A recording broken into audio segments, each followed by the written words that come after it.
Good afternoon, everybody. May I begin? Yes. I will stand until I am comfortable and then I will sit down if you don't mind. So when the Rabapa invited me to this event, I was genuinely surprised because first of all, I wear a beard and you know that at official places, people with beard are not very welcome. And second thing is that usually TEDx invites the brightest people. So thank you very much for thinking that I am one. So today our topic is called Being While Becoming and also Ringing While Speaking. I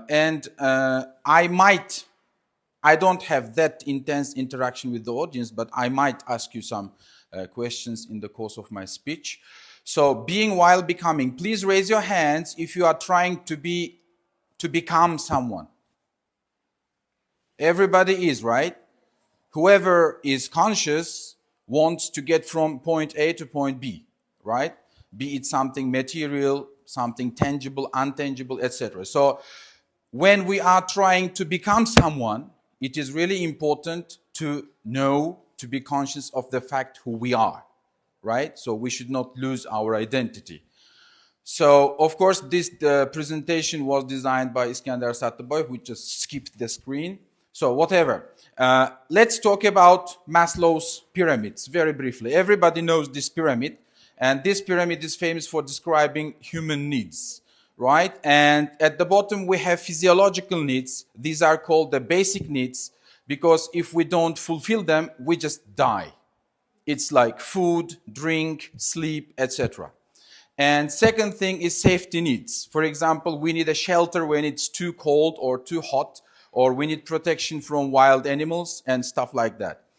And the third thing is love and belonging, which is friends, family, and other social relations.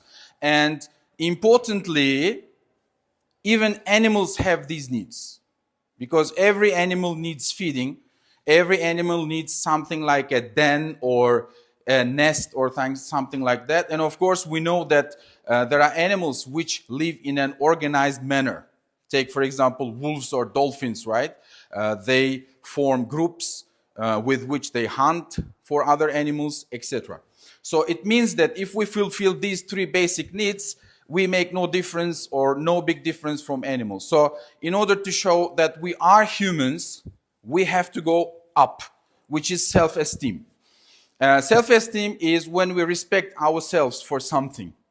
And the key word is for something. So in order to have some self-esteem, we must make sure that we have accomplished some certain task, right?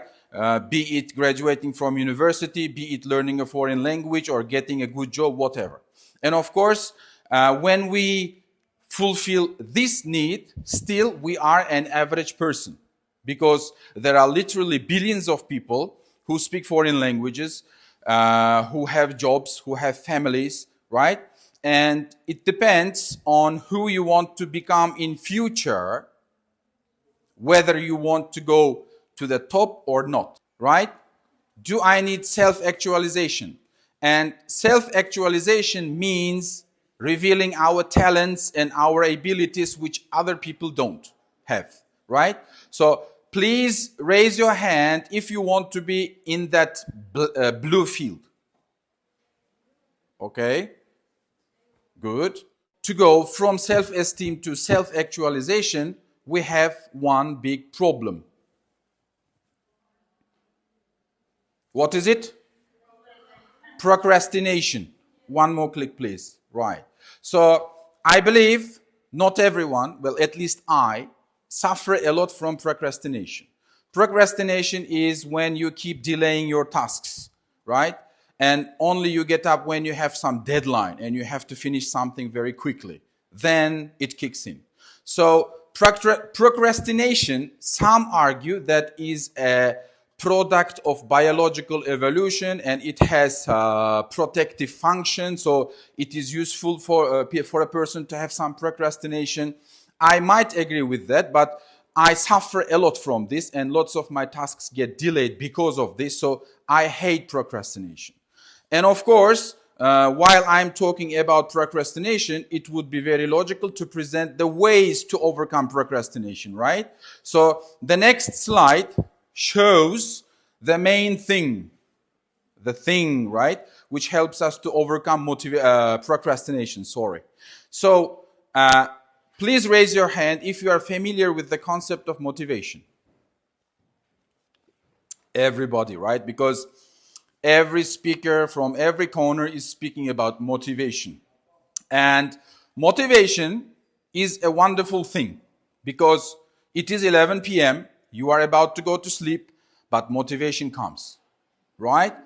And you lose your sleep, you get up, you open your computer or your book or whatever, and you do 1 month worth of labor within a couple of hours. Am I right?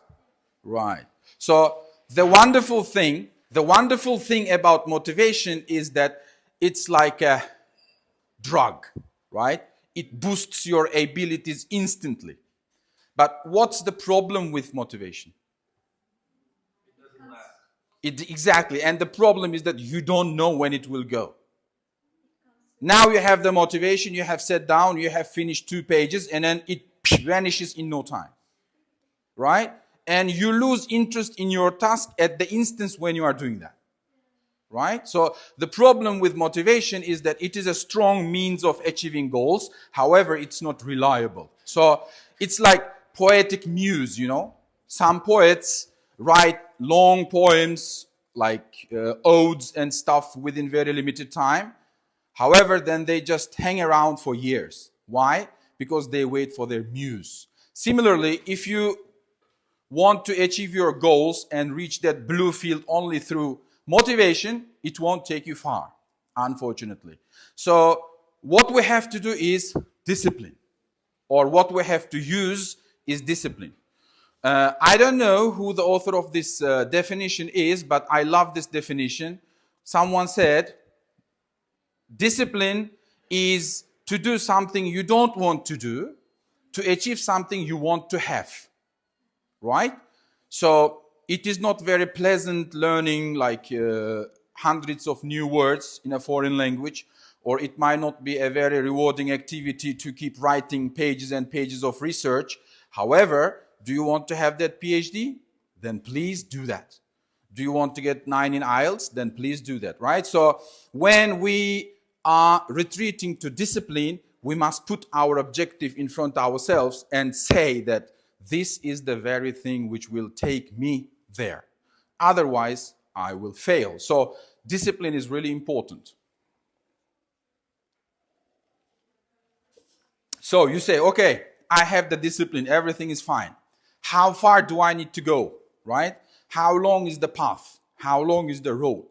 The answer is, there is a Canadian journalist, psychologist, author, blah, blah, a very accomplished guy named Malcolm Gladwell. So he said that in order to become a master of a trade, you have to spend about 10,000 hours on that trade. So if you want to be an excellent teacher, a master in teaching, then you must spend 10,000 hours on teaching. Now, divide that by 5, right? You get 2,000 days, which is roughly 5 years. It's not very easy to become a master, is it? No. For example, these athletes from Uzbekistan received lots of medals this year, right? Who made us happy and proud. At least I was proud for Paralympic athletes, at least.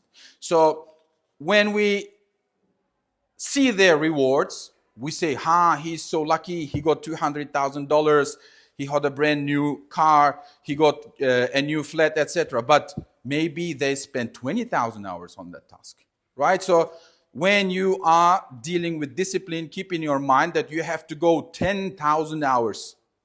Maybe someone has already reached that height. Maybe someone is in the middle. Just keep this number in your mind. And next slide, please. Right. I didn't draw it. It's AI. So, please raise your hand if you want to be the bestest, superest one in your field. I know the bestest, superest is grammatically incorrect. I'm just emphasizing the meaning, okay? Don't say he doesn't know comparatives. I know. So, it's not me, it's Elon Musk. You know Elon Musk, right? So he said, if you want to be number 1 in your area, number 1, right? You have to spend at least 80 to 85 and you will be number one. And the problem here is that it has no end. That path has end. I mean, 10,000 hours and you are the master, congratulations, right? But if you want to be the best master, please spend 80 hours on your business, on your interest every single week, which is a hard burden. Do you understand? Right. And there is one more thing which I didn't include into the presentation, but I want to speak about right now. Raise your hand if you choose to be unsuccessful. Right. Raise your hand if you choose to be successful. Who doesn't, right? So, the thing is, consciously, we never choose to be unsuccessful. For example, those of you who pray never say, "Dear Allah, give me the biggest failure in my life," right? Nobody says that. But we do choose failure. How come? Instead of learning vocabulary, we choose not to learn.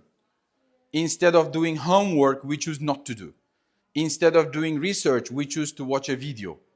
These are small, teeny, tiny choices which have this avalanche effect.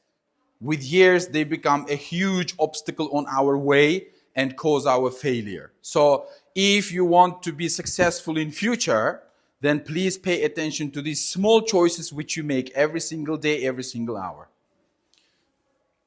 So mainly, to sum up, keep calm and work on. And hopefully, success will come. All right? Right.